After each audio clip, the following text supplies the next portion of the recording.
Nice. Okay. I think we're up and running now. Good afternoon, everyone. I'm Reyes Aguilar, one of the associate deans at the University of Utah's Quinney College of Law. My role is in admissions and financial aid. For those of you who have attended our virtual student day, admitted student days, you recognize my face on the screen right now. I got to say, as we go through a lot of this remote stay-at-home stuff, I was just telling my fellow panelists today was a transition day.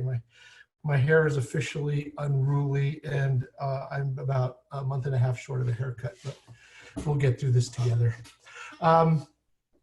Today's session is on our financial aid programming and student affairs. The panelists that are with me are Assistant Dean Leilani Marshall and from the Access Lex group, Steve Hamburger.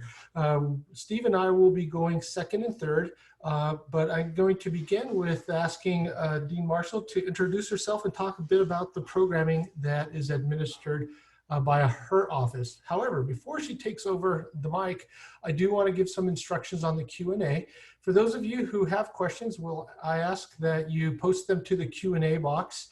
We have set up the system that lets the most popular questions get pushed to the top, so please vote on the questions you'd like asked. I'll be feeding Dean Marshall the questions you have for her, and then when I get started and have my PowerPoint up, she'll be feeding the questions to me. Also on the chat is an attendee is our Associate Director for Admissions, Isabel Moreno. So if you guys have questions as an aside or have some conversations you want to have with her, she's available to chat on the chat box as in her position as a participant. So with that, Dean Marshall. Well, good afternoon, students. Welcome to SJ Quinney College of Law. I look forward to meeting all of you. It's about 20 years ago, I was sitting exactly where you were sitting. I remember that it was a mixed bag of feeling competitive, feeling anticipation, excited, all of those sort of surges of confidence and insecurity that you must be feeling at this time. And then on top of that, we're dealing with social distancing and quarantine. So you are uniquely suited and maybe will be the most resilient class ever. So we're excited to meet you. Sitting in your shoes and the fact that you're here today means that you care a tremendous amount about your legal education. You've been recruited and shepherded in by Dean Aguilar and Isabel Moreno, and we are really confident that you'll be successful here. Some of the things that I want to talk about today are all of the things that sit under the umbrella of student affairs. So what is student affairs? The admissions team essentially turns your class over to the law school, at which point several things happen. Our esteemed faculty teach you the clinical and doctrinal aspects of the law. The Career Development Office will help you navigate your prospects post-degree. And my office is the department that helps to humanize the experience along the way. We help you stay on track with graduation requirements. We do actual audits during your second and third year. We will connect you with academic support programming if you need it, inclusion programming that may be new and things that we're working on. We will connect you with emotional support resources. And the breaking news on that front, since I've started, which I just started to this position in July, we have been able to bring on an embedded counselor at the College of Law. This is something that the administration cares a great deal about. The law is a uniquely adversarial and stressful profession, so we want to make sure that you are armed with all of the right support and skills and coping skills along the way. So that is something that we offer here at the College of Law. I would also be the person to interface with you on any kind of ADA or OEO accommodation, any kind of advocacy on issues with faculty or other staff at the law school. I would also be helping with the administration of student organizations, bar prep, fellowship, scholarship information and application processes, and of course, well-being resources. We have an incredible faculty that cares about well-being, and we have noted faculty like Professor Cliff Roski, who are pioneers in the area of mindful meditation and mindful lawyering. So it's a really good place to be. We're happy that you selected S.J. Quinney College of Law, and I look forward to meeting every single one of you.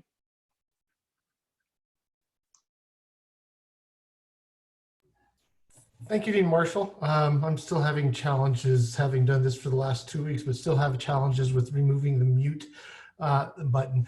I'm actually going to change my background because I don't know if any of you noticed, my dog's walking around behind us, and he's probably going to start barking or jump on me here in a minute. So it's a lovely day. So I'm going to make it look like we're on the lovely campus at the University of Utah. I'm now going to take over and put on my slideshow for the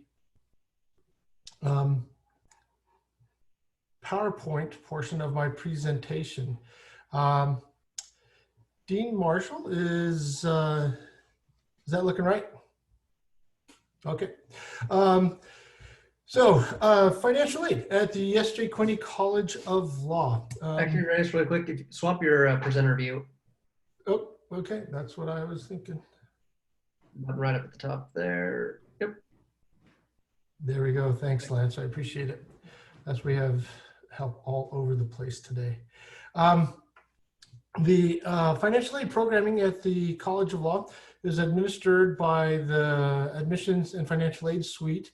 I'll be the main contact if you have questions as you go through this. Isabel Moreno and Susan Baca also are in positions to answer your questions, as is Jaron Smith, who works with Dean Marshall in her office. The financial aid program manager for the College of Law is Melanie Evans. She is a new person associated with the law school. She's actually a person who is officially assigned to the university's Office of Financial Aid. She holds her office hours at the College of Law on Wednesdays from 9 to 3 a.m.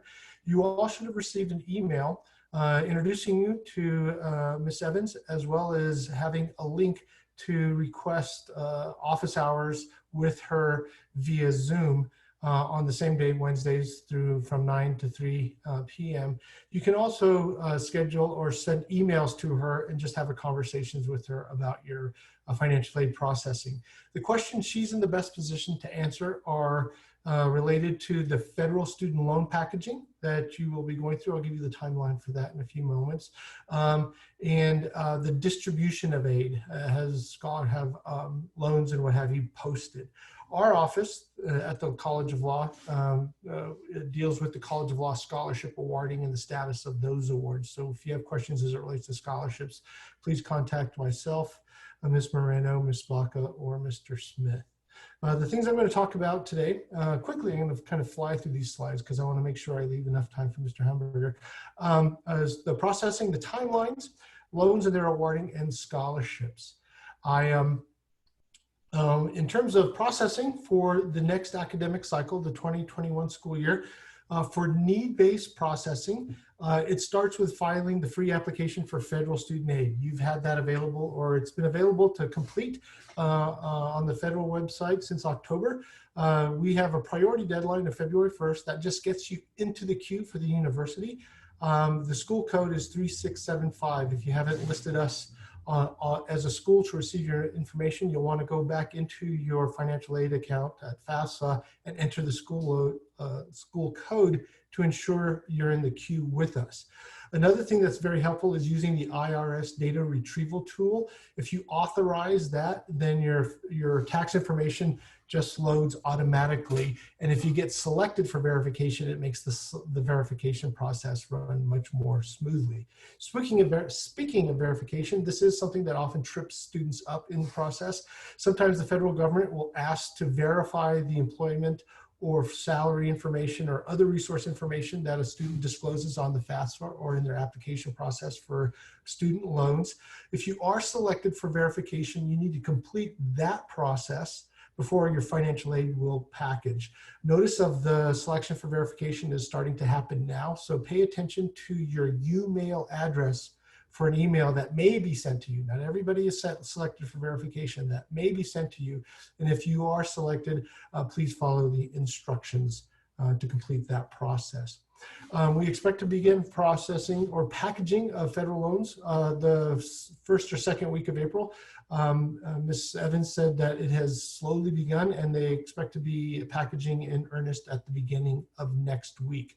Once you have completed your student loan packaging, an email will be sent to your UMail account, and you can view your award letter from the computer information system account. So you have to log into CIS for that. You'll need to accept, reduce, or decline the aid, and then you'll go through a student loan orientation processing, and you will have to sign a master promissory note. For those of you who have been on financial aid in the past, this is a new degree program you are entering, so you need to go back and sign a master promissory note again for this degree programming that you will be pursuing. The place to get your financial information is when you log into CIS. You'll go to the tile that says financial aid, and then you just go to where it takes you next is going to be the financial aid status and financial aid offers, and that's where information will be provided to you. Do note that the scholarship offer information that we've sent to you on your UMail address will not be showing up in this section of the award. Since we do our own scholarship awarding, the university does not populate this information here, so you won't see your scholarship information actually until we load it into the university system. Cost of attendance, I just want to reiterate some of the information that's on our admitted student page and in the packets that you received as part of your admission. Estimated tuition for next year, we haven't got final figures because it is a long drawn out practice that process that begins with the Utah legislature, and then they make their decisions on what universities and the state system can charge for tuition in terms of their increases. And then the Board of Regents takes over the process at the end of the legislative session and involves each campus individually. We expect to have final tuition decisions on what the tuition rates will be for next year sometime near the end of May. I have to confess though, I'm not sure how it's going to work with our current status dealing with COVID. These are in-person meetings traditionally that the Board of Trustees has, and they're public meetings. And so we haven't gotten information on how they will move forward with that process and if that will delay decision-making on setting tuition rates for the next year. I do want to say that I'm fairly confident that I'm very close to what tuition rates will be as we've listed here. Including these tuition rates, these are the cost of attendance budgets in various categories for out-of-state and in-state students. Folks living with parents, their cost of attendance is $46,000, and between $50,000 and $52,000 for in-state students living either on campus or in apartments in town. These are the cost of attendance budgets for the non-resident students in those various categories.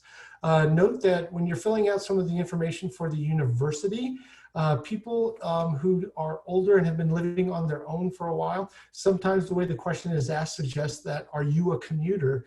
And what that is asking is, are you living with your parents? And sometimes students who have been living on their own for a number of years and own their own house will list that. It gives them a much lower, or 5,000 or so lower cost of attendance budget. So you want to make sure you fill that information out the correct way. Aguilar, yes. we have one question from in the panel. It says, do scholarships stay the same if tuition is increased, or do they increase with tuition? The tuition waiver or tuition benefit portion of scholarship awards do increase at the same percentage rate that the tuition increases for an academic year. So the answer to that is yes, as a percentage increase. Good question. So in terms of that cost of attendance budget, for those of you who are new to the financial aid process, the cost of attendance plays two important roles. The first is it identifies what the maximum amount of financial aid a student can receive in supporting themselves for the 9-month school year. So you cannot get more in a combination of scholarships, loans, or work study than what your cost of attendance budget is.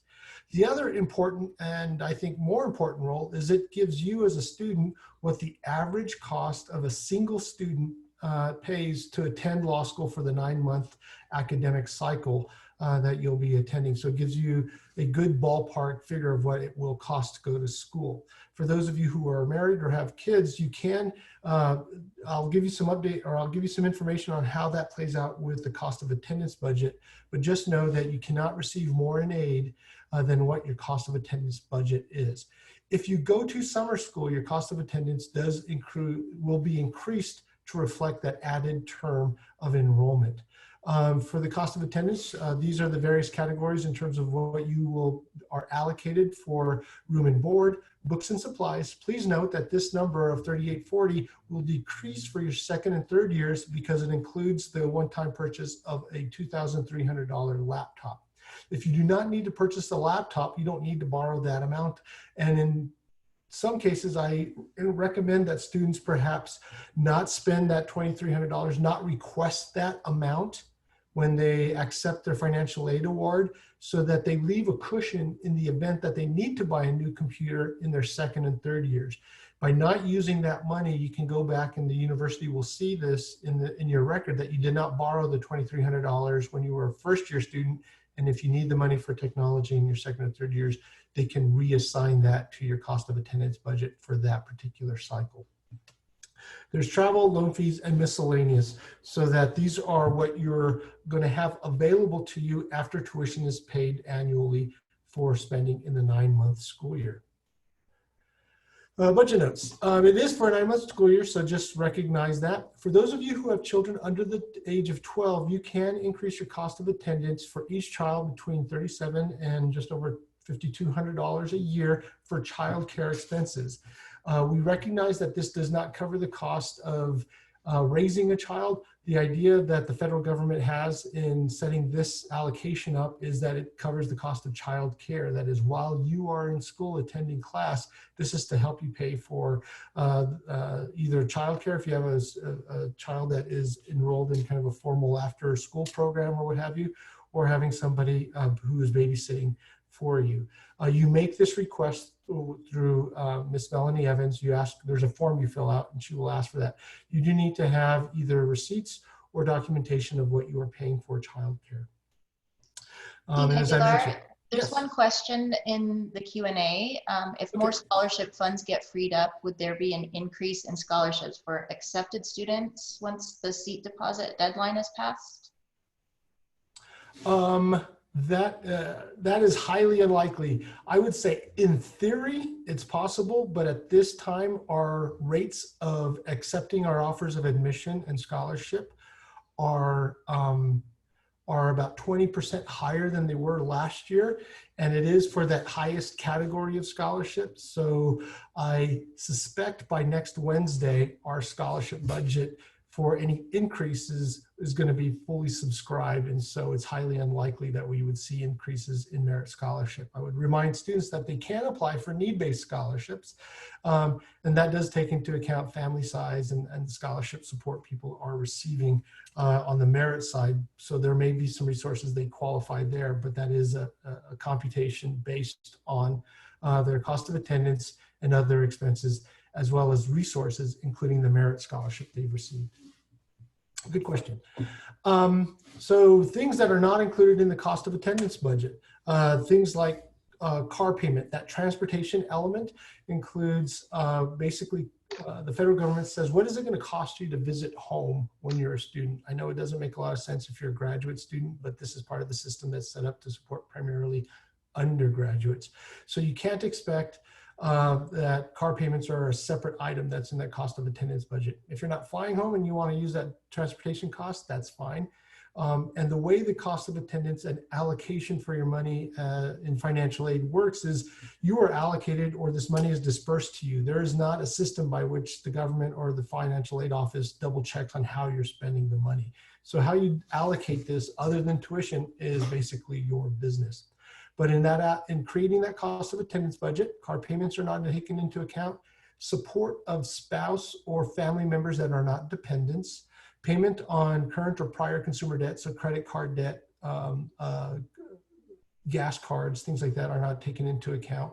Periods of non-enrollment, for example, summer. But as I mentioned, if you go to summer school, there will be a term added to your cost of attendance. And then relocations. If you're going to be moving to Salt Lake City to attend school, that relocation expense is not incorporated into the cost of attendance. Timelines, complete your FAFSA. First round scholarship offers have been made. Those candidates with those offers have until the 15th of April to make decisions. You are given about a 2-week extension on that.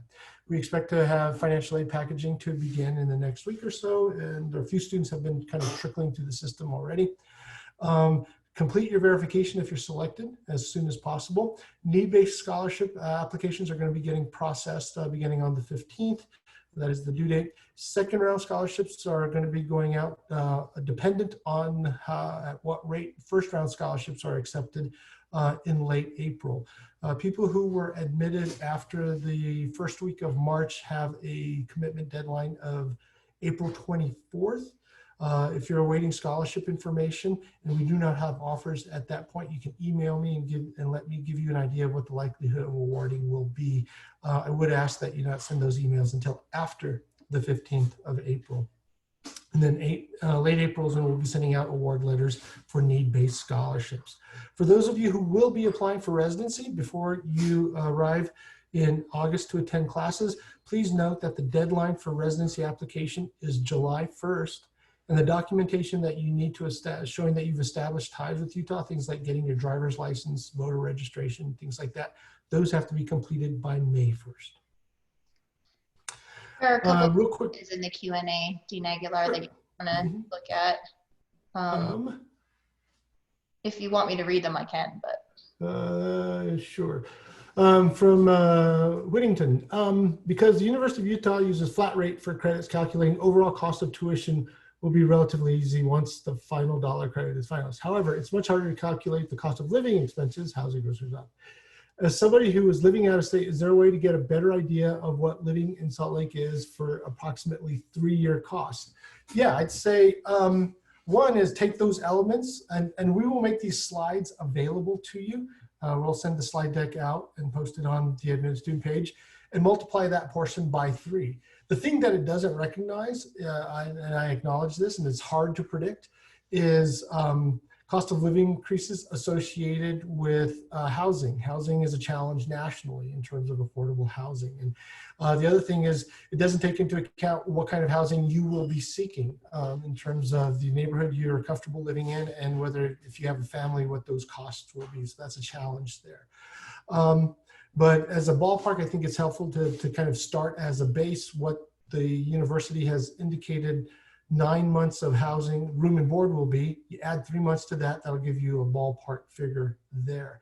And then I would encourage you to actually, the state of Utah has a pretty good website for people moving to the state. If you just do a Google search, moving to Utah state website, there's an element on the website that talks about the various neighborhoods and estimated costs for housing in terms of mortgages as well as apartment rates. Is room and board calculated assuming that the individual is living alone or with roommates? It's calculated, and I can send this out based on, I believe, an $800 a month apartment or board cost. So they're allocating that you will be expected to be paying about $800 a month on your apartment. So if you can find an apartment as an individual living alone for $800, that's part of it. If classes shift to online at any point, will there be a reduction in tuition and fees to account for unused campus resources? I do not have an answer for you on that, unfortunately. That's a university decision. And I know in terms of the university making decisions about online classes, while they've made that decision for summer school, I don't know how they are going to work that into tuition costs for the next academic cycle.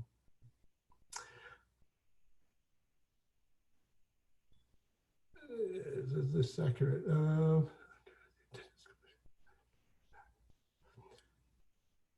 Next question. On the student homepage, financial aid, it says financial aid status, it says underestimated cost of attendance components. The estimated tuition is 43. That is, that must be an older one because tuition, non-resident tuition has dropped. You're looking at a 40, that's probably an older one for non-resident tuition. The non-resident tuition costs, as I mentioned, are estimated here. Non-resident at 39.25 and 30. So what is our timeline here? So the information that we have here on this and on the admitted student page should be accurate. We'll go back as well. If you can make a note on that, we'll go back and look at the financial aid page on the website. Student loans. I want to get to at least this, the student loan information for those who will be taking out student loans. There's two federal student loan programs that students take advantage of primarily.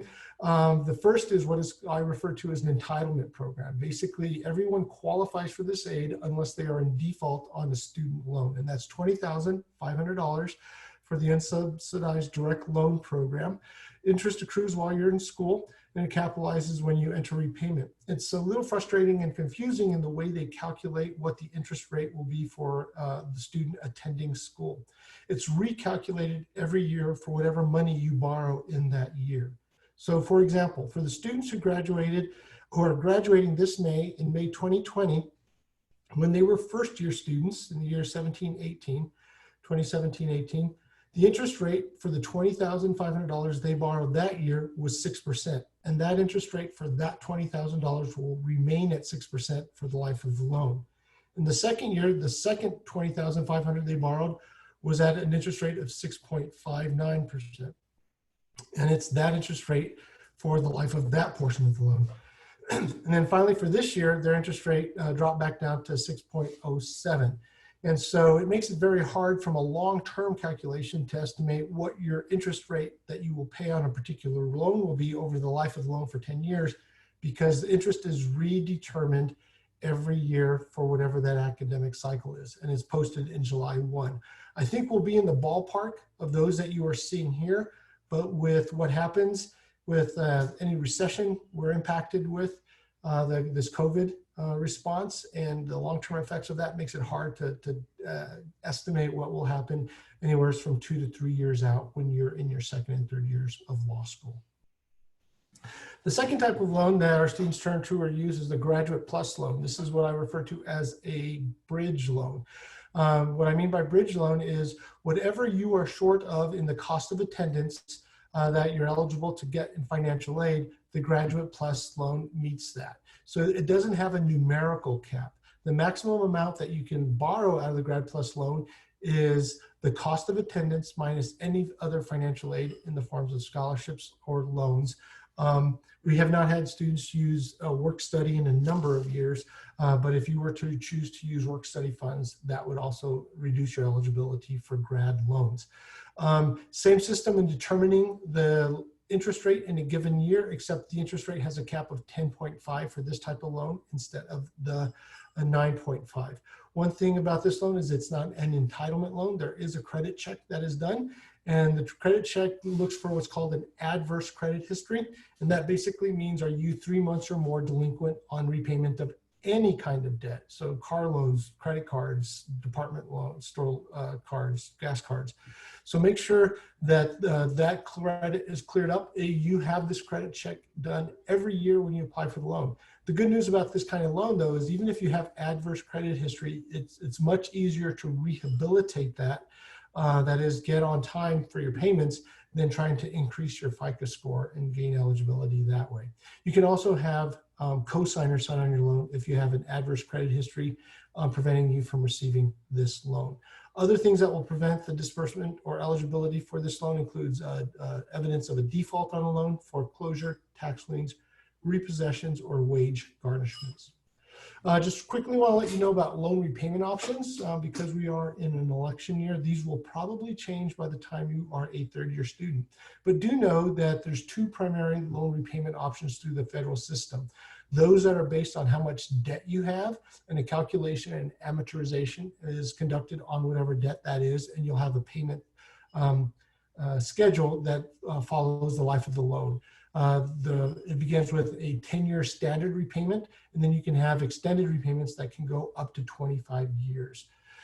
Then the other major type of loan repayment option you'll have is based on your income or income dependent repayment options. It doesn't matter what your student loan debt is on those. All that matters in calculating your monthly payment is what your annual income is.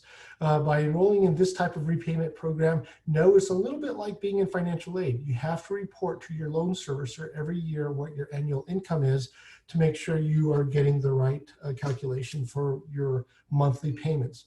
These are the types of repayments, and in particular, the pay or repay system are the types of repayment options you have to be enrolled in to qualify for public service loan forgiveness. So be aware of that.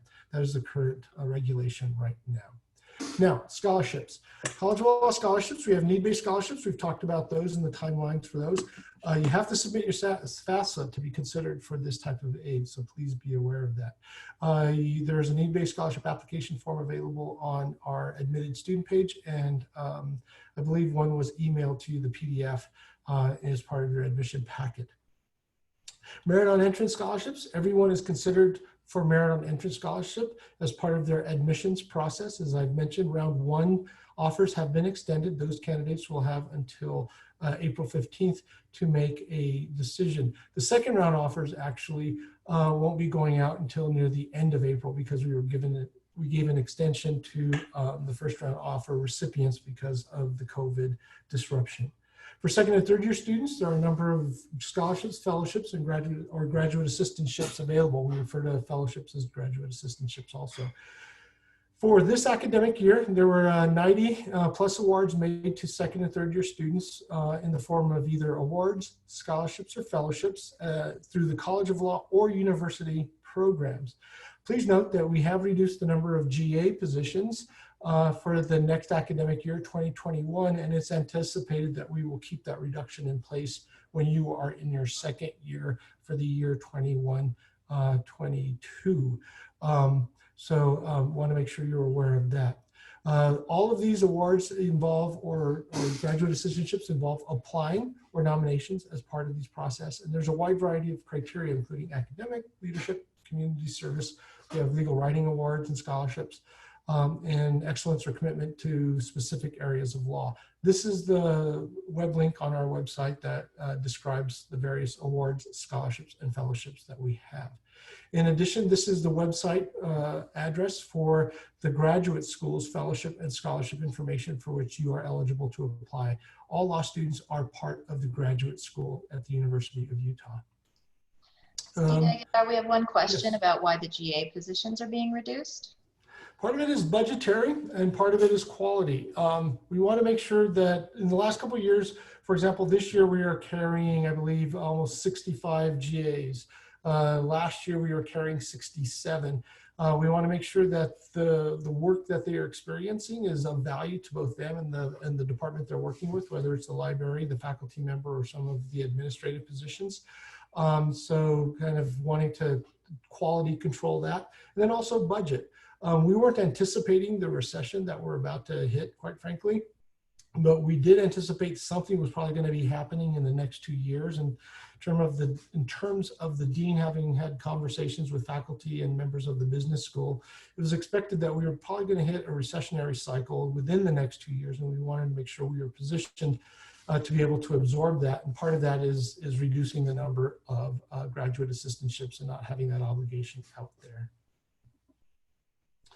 I've had a lot of questions on how the second year of the graduate assistantship works for those who have been assured graduate assistantships. There are some scholarships in our renewable scholarship program that candidates have been assured graduate assistant placement. And so over the 3 years, for students who are receiving the base $8,100 or $8,100 annual scholarship, this is how it will work.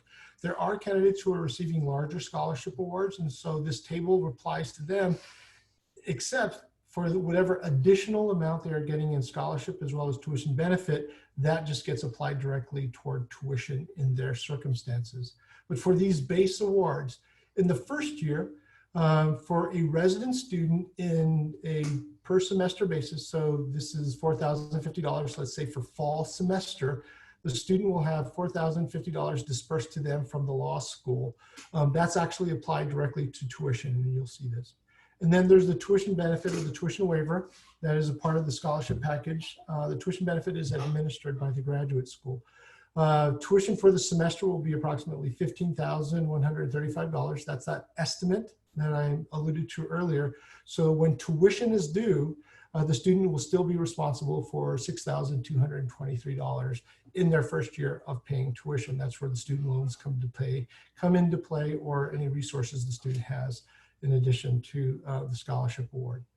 In their second year, the student who has the assured graduate assistantship will not get a scholarship disbursement. Rather, their $8,100 will be applied in a per semester taxable pay. So that's their pay for working as a graduate assistant. It comes in twice a month paychecks, and it will add up to $4,050 at the end of the semester. The total will add up to that, minus the taxes. And then they will also have the tuition benefit applied directly toward tuition.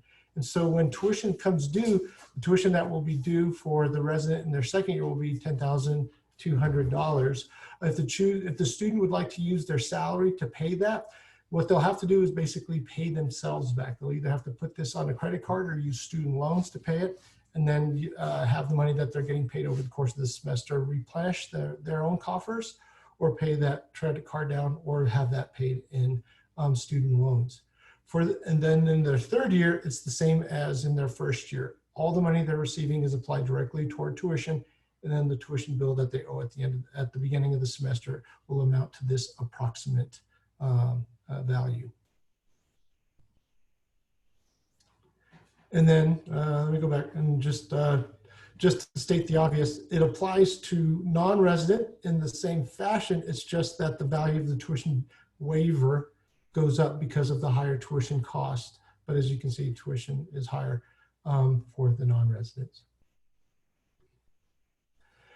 Residency, there was a change in policy beginning with the class of 2021. So for the students who will be graduating in your first year, the 3 Ls, this was a newly implemented policy. I explained this because there's still some history out there in terms of how residency works, and I want to make sure everyone is on the same page as it relates to residency. So for your class, and going back 2 years, students who are classified as non-residents and begin law school, once law school starts, if they still have that non-resident status, they will be non-residents for the duration of their law school experience. They cannot be reclassified as residents except in two circumstances. One is, or I should say 3 circumstances. The first is if they marry a Utah resident, so you got that going for you. The second is if they join the Utah National Guard. And the third is if they happen to be a member of a Native American tribe that has tribal lands contiguous to or in the state of Utah. They can request reclassification at any point that they're a student. Except for those 3 exceptions, if you start as a non-resident when the first day of classes begin, you will remain a non-resident. You can be reclassified between now and classes, the start of classes. And in the admission letter that I signed that gave you the logistics of the process, you were notified of what your classification was and given the website for the university to request a reclassification and what you can and what the conditions are for being reclassified, or what you must meet to have that happen. And as I mentioned, for those of you who are applying to be reclassified, the documents demonstrating ties with the state of Utah, such as your driver's license, vehicle registration, and voter registration, must be completed by May 1st for fall semester reclassification. And they're pretty strict about that date. So the most common method that people qualify is 12 months presence in Utah, but that 12 months needed to start in August of 2019. So if you arrived in August 2019, you will not have been here for 12 months upon your admission. So we will have classified you as a non-resident. But if you will have been here for 12 months in August of 2020, you will still be able to apply for residency reclassification. You still need to do these things by May 1st, 2020, and you submit your application by July 1st, and they will just look for that date of your arrival to pass when they will reclassify you. That is the most common method by which people get their residency if they were initially classified as a non-resident. And this is their website. And Isabel will place that on the chat. Flat rate tuition. I want to explain flat rate tuition. So it's based on what we call a block system. One block consists of 8 credits. So when you are enrolled in your first year, your fall semester, you will be enrolled for 15 credits. So there's 2 blocks of flat rate tuition that you will be charged. The first block covers the first 8 credits, and the second block covers 9 to 16 credits. The charges were established based on an estimated 88 credits required for graduation. There is now a 90 credit requirement for graduation. But with that said, the first tuition rates that we said presumed an average enrollment of 15 credits. So the 16th credit, if you want to sign up for 16 credits of law school, presumes that you're not paying kind of the full credit cost for that. The calculation was based on enrolling for an average of 15 credits. Know that if you are a joint degree student, you pay law school tuition at the flat rate. And then for whatever other program you are taking, the rest of the university is on a per credit hour system. So you'll pay by the credit hour in those other departments, whether it's the business school, the College of Social and Behavioral Program, college for the Masters of Public Administration and Public Policy, or the Masters of Social Work. You'll want to strategize if you are doing a joint degree to make sure that if you are taking a semester in which you have classes both in the law school as well as the other program, that to take the best advantage of the credits of the block system, that you are enrolling as close to 8 credits in the law school as you possibly can, so that you aren't taking kind of a cost hit by enrolling for less than 7 or 8 credits. So you want to strategize about that. We do have a policy that allows students to take non-law school classes. There's a limited number on that. I forget what that is. Dean Marshall, do you know what that number is? Sorry, say that again. I was distracted by a question in the Q&A. For the non-law school classes, so let's say somebody is not a joint degree student, but they see an interesting class in the business school that they would like to take that's in the graduate level. And how many credits can they actually take while as a law student throughout their law school career for non-law classes at the graduate level and still have them apply toward their degree at law school? For non-law credits, you can take up to 6 credits. They have to be graduate level and they have to be elective. In other words, they can't be part of the 64 credits that are required for a law degree. The process is very simple. You would have to get this graduate elective course approved by Dean Reinhardt, the academic dean, and that she would make the determination on whether or not that would qualify as something towards your JD graduation. There is one question here about the 2L assured GA position. Just clarifying whether or not they would have to pay that balance after tuition benefit program before they get paid. Yes. And the answer is yes, right? Yes. What was awarded in the first year as a $4,050 scholarship and applied directly towards tuition in the second year is paid to the student as salary for their position as a graduate assistant. And there's one more question regarding scholarships. Is there a fundamental difference between a merit award and a partial non-resident tuition waiver? Yes, the fundamental difference is the merit award is our money that we're awarding to the student and we have control over. The non-resident waiver is administered by the graduate school and is something that is triggered by the fact that the student is getting a merit scholarship from us. But the tuition waivers qualify for a variety of things under the graduate school. Some are qualify for them by virtue of getting a scholarship like we're offering. Others get it by working as a graduate assistant, which is akin to what's happening in the second year of the graduate assistant program. And in other departments, we don't have this in the law school, but in other departments, they're part of the compensation that students get for working as teaching assistants in their capacity as graduate students in other departments. But instead of working as researchers, they're working as teaching assistants. So for non-law classes, in the circumstance that Dean Marshall just described, if you want to take up to 6 credits outside the law school, you will still pay your block tuition, and anything that you take above and beyond that, you pay for by the credit hour in other classes. So realize that in terms of how you're building your schedule and if you want to take classes outside the law school.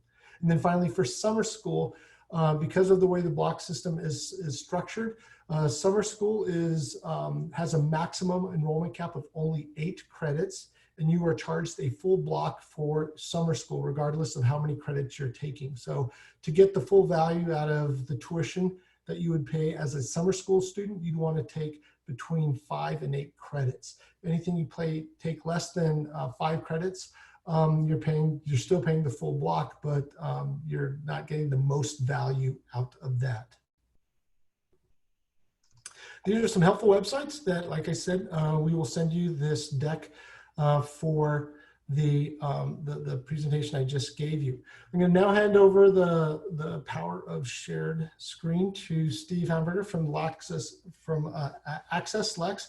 I do want to make a pitch for a program that the organization is holding. It's a webinar entitled Managing Your Money During the COVID Pandemic. I'm going to be watching the one tomorrow at 4 p.m. I got to say that I've heard nothing but very, very positive remarks in regard to the information that this has provided for students. It is a student-centric presentation, but it just doesn't follow student aid. It also follows some of the information that's being disseminated about the COVID environment. And with that, let me pass this over to Steve.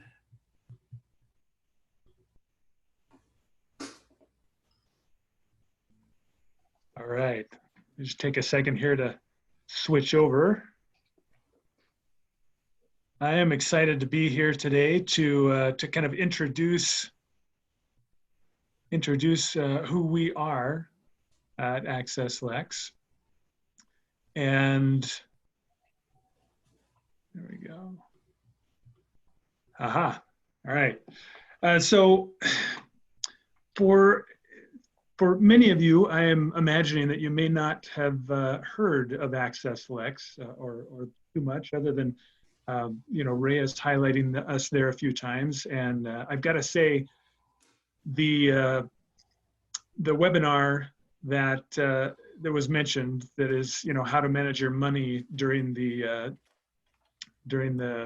COVID-19, is fantastic. That's one of my colleagues who really has a solid grasp on finances and gives some wonderful information there. So an additional plug to that. But okay, so who are we? Access Lex. Access Lex, we're a nonprofit organization that has really, our primary focus is your success as law students. It's prior to law school, while in law school, and beyond. We were created, nearly 40 years ago now, by a group of law schools. So that's why that's kind of our niche focus. Much of our information is beneficial and can be shared wide.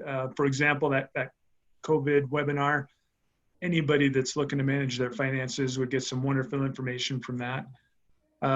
But we created Max in Access Lex as a partnership between us and your school and the rest of the ABA approved law schools. The majority of them have joined in and are utilizing Max as well. But Max was created by students, really, based on the feedback from over 5,000 law students like yourselves, to be able to provide timely, beneficial financial information to assist you, again, leading up to law school, during, and even after law school with the resources that we provide. And we're a nonprofit. This partnership with Max is completely free to you. It's completely free to the law school because we know that, I mean, one of our overreaching goals is to reduce the average graduating debt of law students nationwide. And so we know that if we're charging a fee in any form, that's counter to our mission. So that's our focus. What do we offer? Well, this gives you a snapshot right here. So Max Online, you can create an account, and I'll jump back real quick. The web link here, accesslex.org/maxonline. You can set up a personal account there to be able to access all of these tools and all of the information, as well as a schedule that includes the webinar that we've mentioned already, and many other webinars that are available as well. So that's Max Online. That's kind of your access point. But then we also have Max workshops. There's Max Coaching, Max Monthly, Max Talks. These are all resources that can be accessed through that web interface. And the workshops, I always say I will be coming to campus in the fall. I guess things are a little up in the air at this point, but the general idea is that we'll be back to business as usual by then, and be on campus and in person. But understanding that these resources, we know the benefit of these resources, but as an added encouragement for engaging in the material, we also offer scholarship incentives. So if you attend a workshop, there will be a Max workshop. We always have a secret code that we give towards the end of the workshop that is an entry towards scholarship drawings that we hold throughout the school year. If you complete the Max survey on the website, that is also an entry towards a scholarship.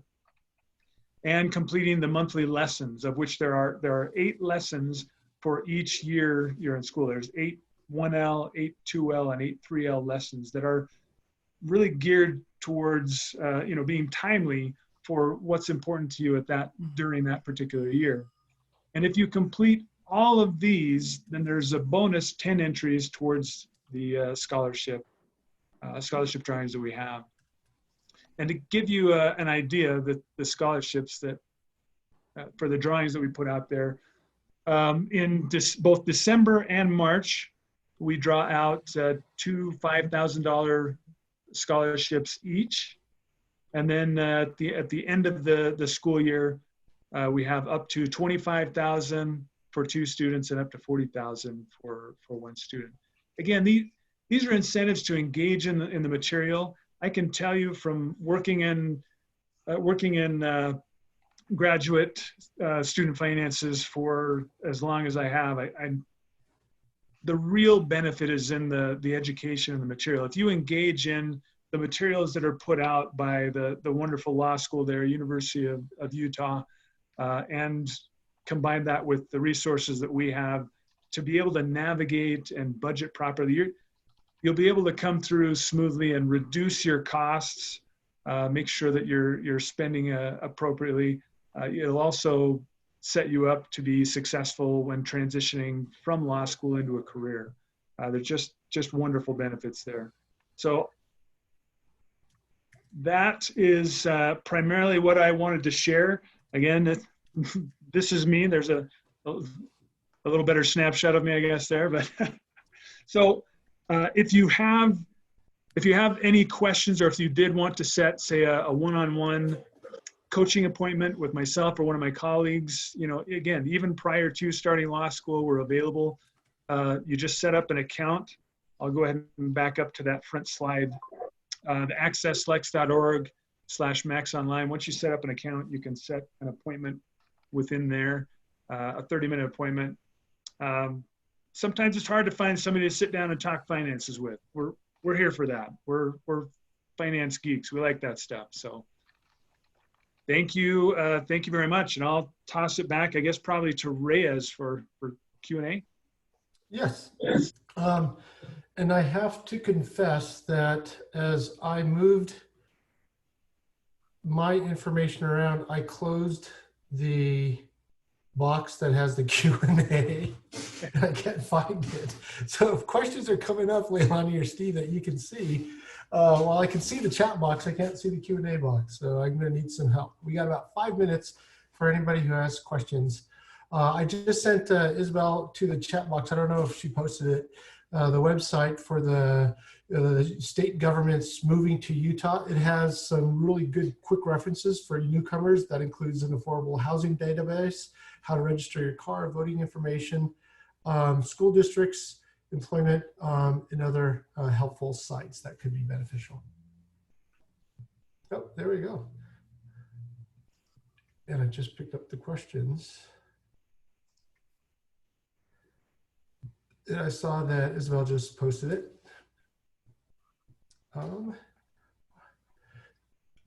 Oh, there's a question from Callan. It says, I saw that the Fordham loan repayment program has been suspended. Is there a chance that it will be brought back? Just a little bit of background on the program. Jefferson Fordham was a former professor at the law school with strong ties to public service. And we had a LRAP, Loan Repayment Assistance Program, that has been around for a number of years.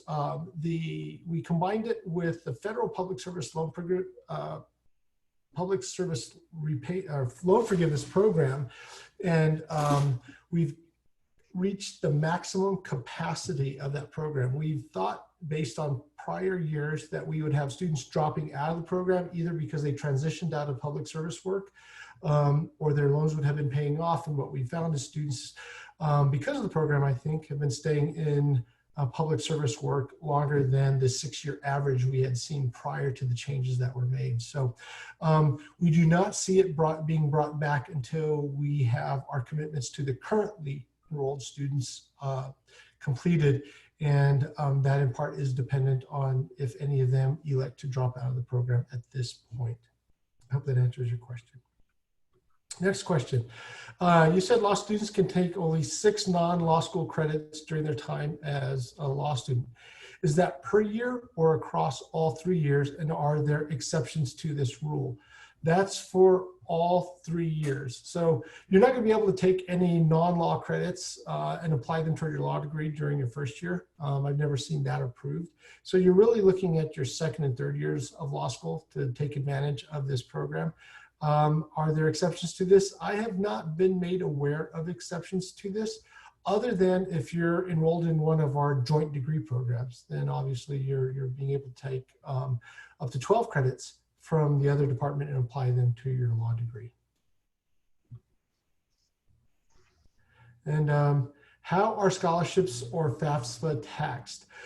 Scholarships are not taxed, at least in our system, because under current tax law, scholarships, that's the money that is paid to you, that is given to you, and you don't have to pay it back, you don't have to work for it, as well as the tuition waivers, are money that pays towards your education, and the amounts that you get do not go beyond the cost of attendance. And the way the federal law reads is, for scholarships or money you receive in support of a higher education that does not exceed tuition, fees, lab supplies, and I believe books and expenses, cannot be taxed. So we don't have any scholarships that go beyond those amounts.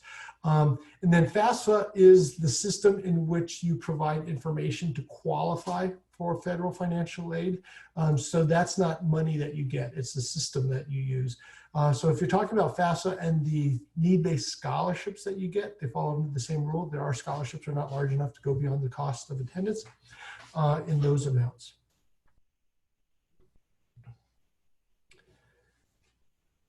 It's 1:15. If there's any other questions, I'd say we have time for one more.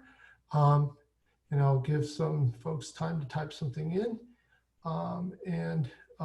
As folks may be thinking about questions, I just want to thank you for your time. I also want to thank Dean Marshall and Mr. Hamburger for their time. I also want to make a pitch for Access Lex. It's a strong organization that we've partnered with for a number of years. And I mentioned this at our last event. we use a all of the above approach to trying to encourage students to keep their debt down. That is in combination with our merit-based scholarships, the graduate assistantships, the need-based scholarships, and a lot of programming that we throw at you, most of which we rely on Access Lex to provide a good bit of the content on debt management and frugal living, that we've been able to see our students reduce the average debt at graduation. So for this year's 3Ls, the class that graduates in May 20 of 2020, their average debt has dropped to $61,000 for those who have borrowed, which is over a $10,000 drop in what the average debt from the class ahead of them. And so I think it's in part because of the efforts that we take at the law school and the students taking advantage of the programming that Access Lex provides for their Max Online and other information pieces. So I want to thank him for his participation. For those of you who will be enrolling with us, you'll see him again this fall. I want to thank you for your time in attending this program. All these panels will be posted to our admitted student page, so I appreciate your so know that you'll have access to that. And as always, Isabel and I are always happy to take questions offline, either email or giving us a phone call on our cell phones. Have a wonderful rest of the day. Please be safe and healthy. And we'd love to see you all enroll in our program. Have a great day.